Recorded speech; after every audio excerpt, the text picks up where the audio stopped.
Bueno, comenzaremos para ver los temas de nuestro curso, primeramente con conjuntos.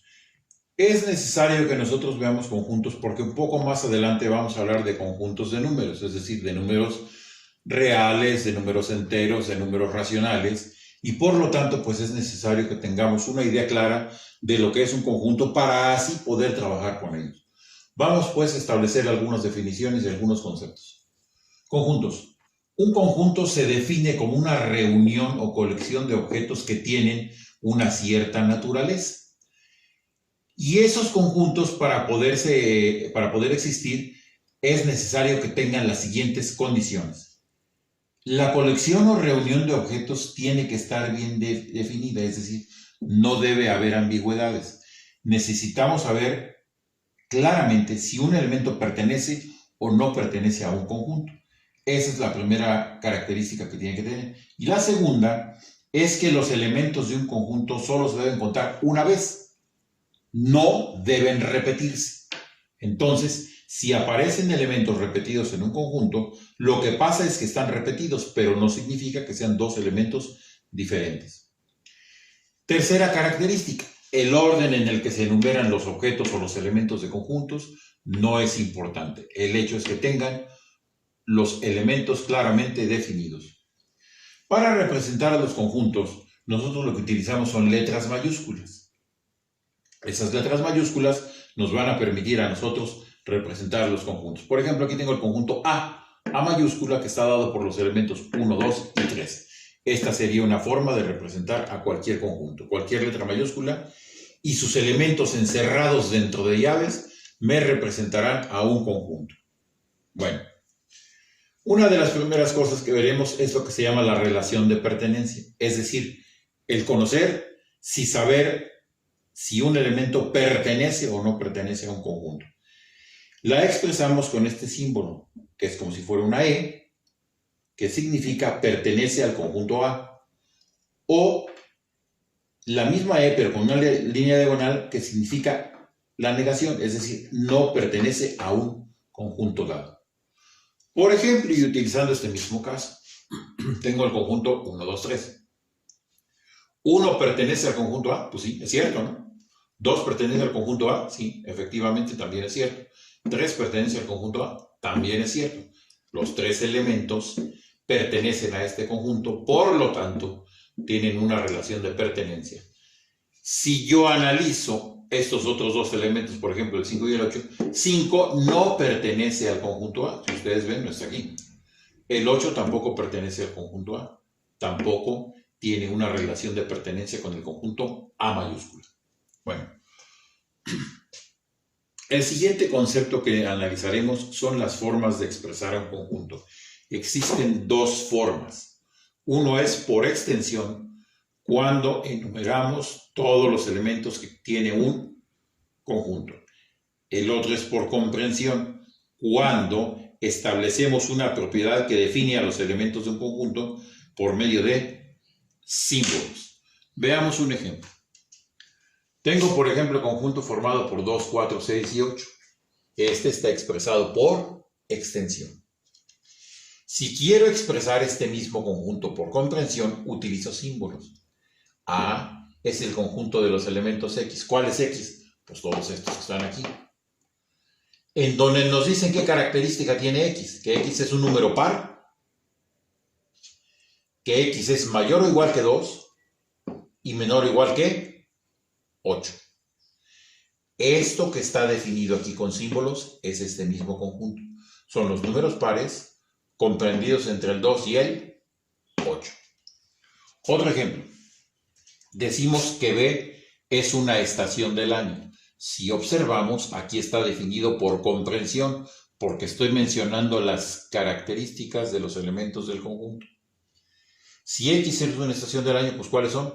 Primavera, verano, otoño e invierno.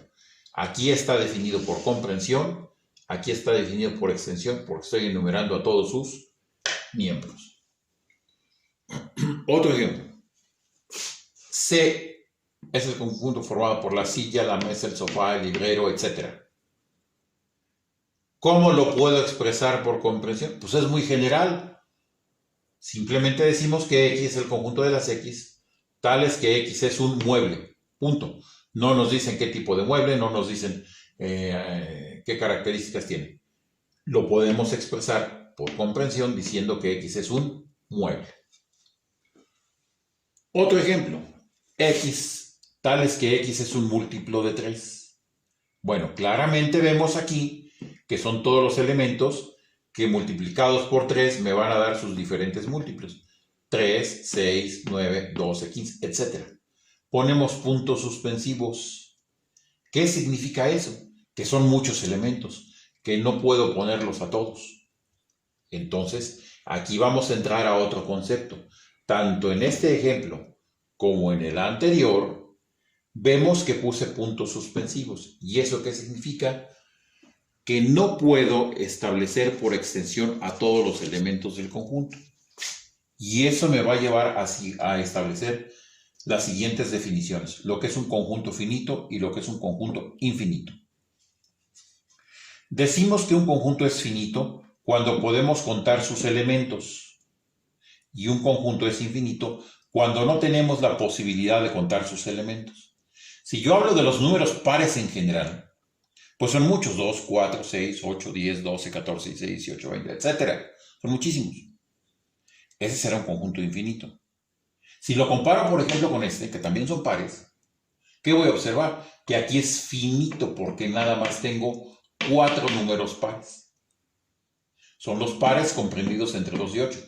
Aquí hay dos características, que es par y que está comprendido entre 2 y 8. Por lo tanto, se hace finito. Pero si yo digo nada más que X es par, así, ¿qué pasa? Estoy hablando de todos los pares. Y entonces el conjunto se vuelve infinito. Veamos el conjunto E formado por las X.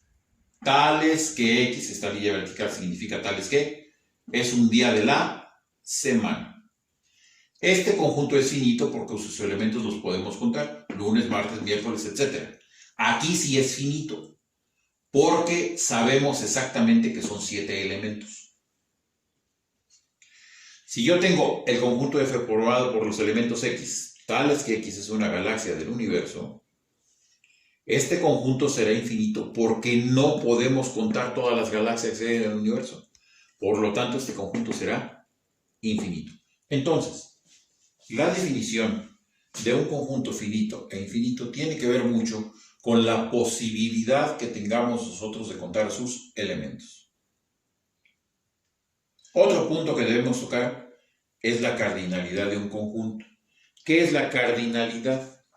Es el número de elementos que tiene un conjunto y lo expresamos como n, haciendo referencia a la letra que me representa el conjunto. Recuerden que las letras mayúsculas representan conjuntos.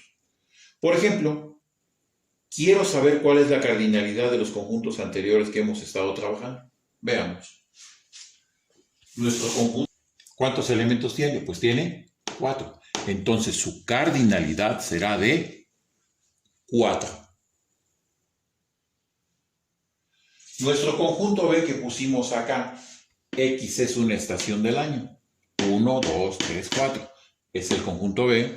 La cardinalidad de B será también 4. El tercer ejemplo, C, donde están la silla, la mesa, el sofá, el librero, etc. En este conjunto no podemos determinar su cardinalidad porque no tenemos todos los muebles que lo forman. Simplemente tenemos ahí 3 elementos. Entonces la cardinalidad aquí no la tenemos definida. El siguiente conjunto de los múltiplos de 3, 3, 6, 9, 12, 15, 18, 21, 24, etc. Este conjunto también será infinito. No sabemos cuántos elementos tenga porque no nos dan otra característica aquí más que la de que sean múltiplos de 3. Entonces la cardinalidad de ese conjunto D será infinita. Luego puse el conjunto E. X es un día de la semana. Pues su cardinalidad será 7 porque son 7 los días de la semana. Luego puse X es una galaxia del universo. No podemos contarla, es infinita. Entonces su cardinalidad será infinita. Entonces, la cardinalidad, en resumen, es el número de elementos que tiene un conjunto. Otro concepto que manejamos, la igualdad de conjuntos. Se dice que dos conjuntos son iguales si tienen exactamente los mismos elementos. Vamos a ver. Tengo este conjunto A y este conjunto B. Si ustedes observan, los elementos son los mismos, no importa el orden. Recuerden que una de las características que mencionamos de los conjuntos es que el orden en el que se enumeran los objetos o los elementos del conjunto no es importante. Entonces, de acuerdo con eso, aquí el conjunto A será igual al conjunto B. Tienen los mismos elementos, aunque están en otro orden. Otro ejemplo.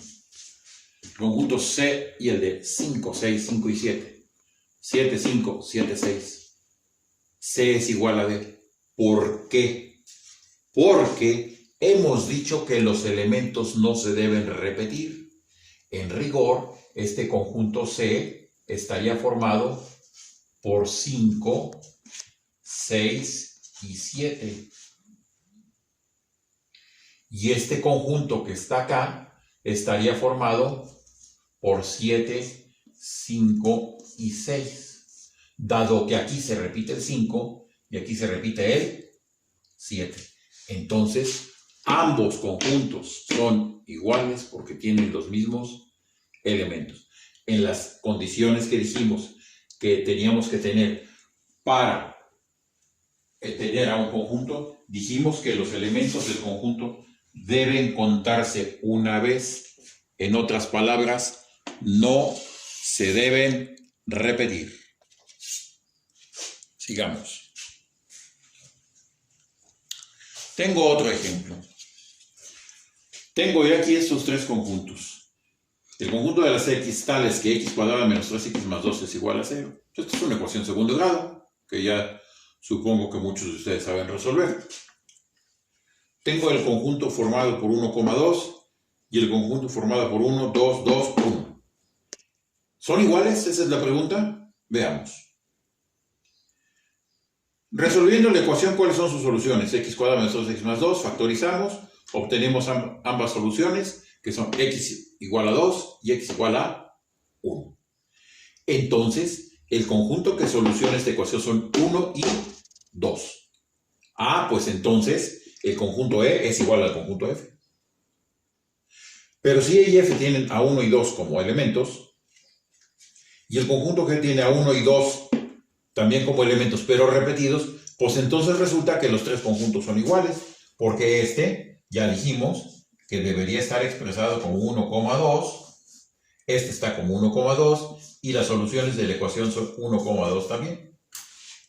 Por lo tanto, los tres conjuntos son iguales. Comencemos ahora a definir algunos conjuntos especiales. Conjunto universal. Son todos aquellos elementos a los que se puede referir una situación en particular o determinada. Es decir, son los elementos con los cuales vamos nosotros a trabajar. Y los representamos con una letra O mayúscula o bien con la letra omega griega mayúscula. De cualquiera de las dos formas podemos representar nosotros a un conjunto universal. Por ejemplo, si vamos a hacer operaciones con los números del 1 al 10, nuestro conjunto universal será del 1 al 10. Depende mucho de la situación en la cual estemos nosotros trabajando, cuáles son los elementos que pertenecen a un conjunto universal. Esto lo veremos un poco más claro con algunos ejemplos.